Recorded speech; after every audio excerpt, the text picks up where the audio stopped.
Silvio, eu quero te ouvir, mas deixa eu trazer um outro caso envolvendo o 8 de janeiro, um caso também que revolta. O Supremo vai julgar nos próximos dias o caso da gaúcha Giovana Vieira da Costa. Grávida de 8 meses, a mulher alega que chegou em Brasília no dia 8 de janeiro de 2023, no início da noite, depois do fim dos protestos. Na denúncia contra Giovana Vieira, a Procuradoria-Geral da República admitiu que não conseguiu comprovar a presença dela entre os acampados no quartel-general do Exército que foram à esplanada. Na semana passada, a Defensoria Pública da União afirmou ao Supremo que o relator do caso, o ministro Alexandre de Moraes, tem violado o direito de defesa e privilegiado a acusação no processo de Giovana.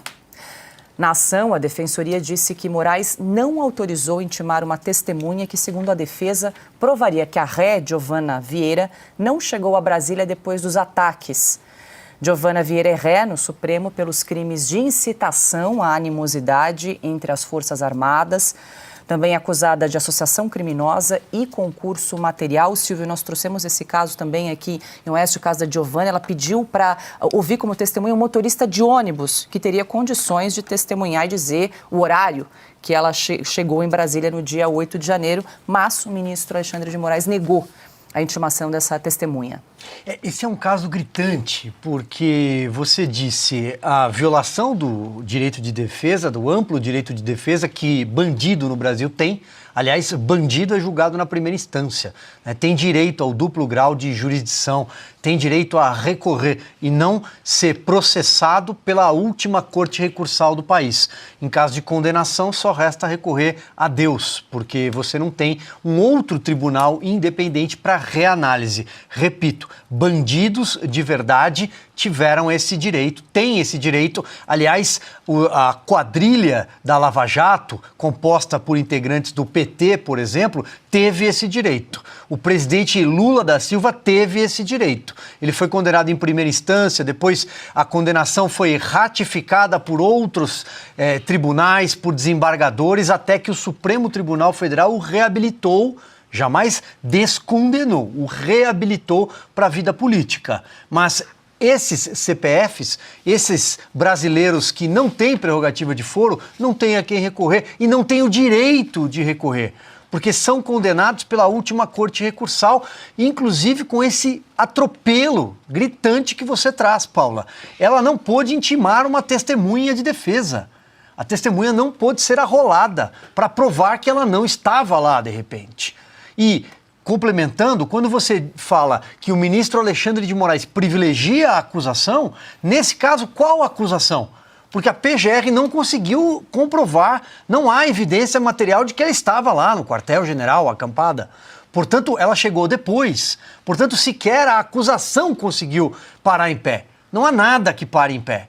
E é uma mulher grávida de 8 meses que, a depender da condenação, que provavelmente virá, infelizmente virá, não é possível esperar outra coisa desse tribunal, a menos que com essa paralisação citada aqui pelo ministro Luiz Fux, talvez alguns outros integrantes da corte consigam colocar a mão na própria consciência, talvez os que vieram da advocacia consigam olhar para uma foto da época em que eram advogados e fazer aquela pergunta que todo mundo deve se fazer na vida. Será que esse advogado aqui gosta do que esse ministro do Supremo Tribunal Federal se tornou?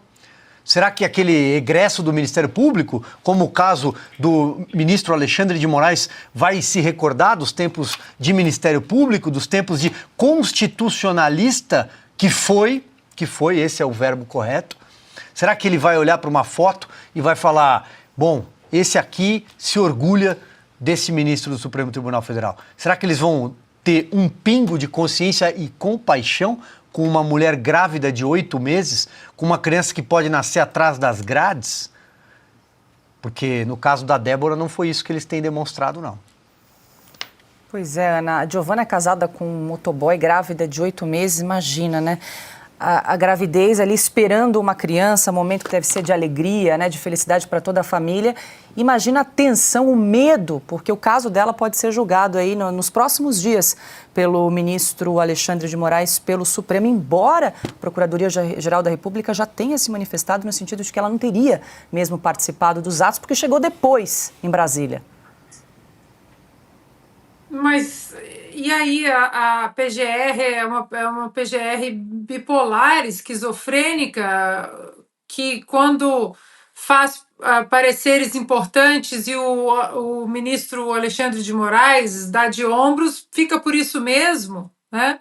A PGR estabeleceu que era necessário soltar o Clériston da Cunha depois de 7 pedidos de incontáveis documentos mostrando que ele corria risco de morte preso. Ele precisava das medicações, dos medicamentos, das visitas constantes aos médicos, né? Ele que adquiriu problemas cardíacos graves depois de passar pela Covid durante a pandemia.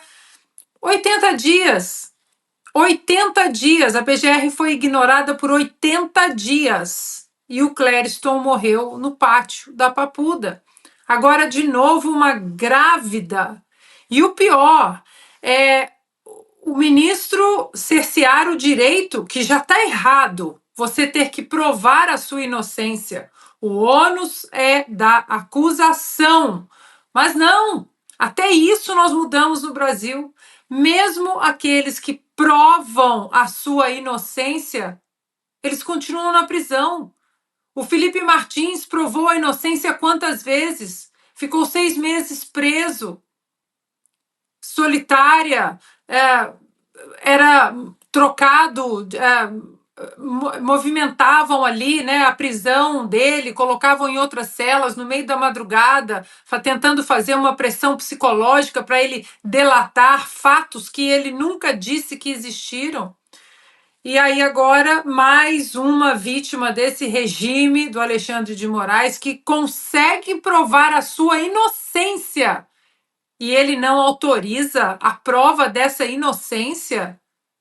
Olha, Paula, eu vou fazer coro com Augusto no sentido de tentar colocar esperança no Fux, tentar colocar esperança em algum ali dentro que vai olhar para isso tudo e vai falar: isso aqui não está certo. Nós não podemos colocar o corporativismo, a autoproteção aqui desses membros da corte acima de causas humanitárias, acima da Constituição, acima de uma mulher grávida que não cometeu crime nenhum, que está presa, grávida de 8 meses e que não pode arrolar uma testemunha que provaria sua inocência.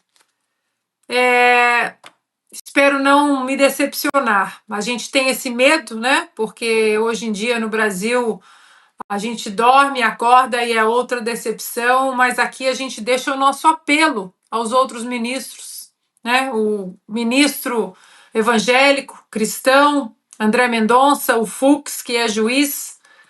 Como vocês gostariam de ficar marcados para o resto da vida de vocês? Como será o legado de vocês?